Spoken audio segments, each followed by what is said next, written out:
হবে।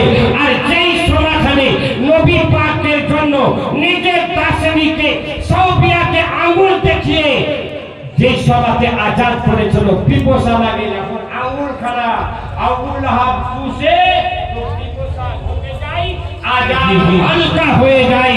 তাহলে একজন কাফের আজাদ যদি প্রত্যেক সোমবারে হালকা হতে পারে, কসম খোদার এই উম্মতি তোমরাও ইয়াদ করে নাও যে তোমাদের জন্য জাহান্নামের গেট বন্ধ থাকবে। শর্ত হলো এই যে তোমরা সচ্চা পাক্কা উম্মতে মুহাম্মাদি হয়ে যাও। सुभान बेशक नारे तकबीर, नारे तकबीर, नारे रिसालत, नारे रिसालत, नारे हैदरी।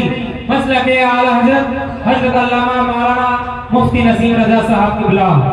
বলে কেন? বলে বাশারত। আকে বাশারত দিল?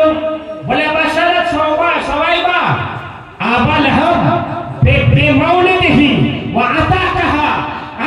আবু লাহাবের কাছে সুসংবাদ নিয়ে গেছিল সবাইবা, আর সবাইবা সুসংবাদ দেওয়ার পর এবারে আবু লাহাব সাউবিয়াকে খুশিতে ভরে ফাঁসি দেওয়া হওয়ার ফলে সাউবিয়াকে আজাদ করে দিয়েছিল। কোথায় লেখা আছে?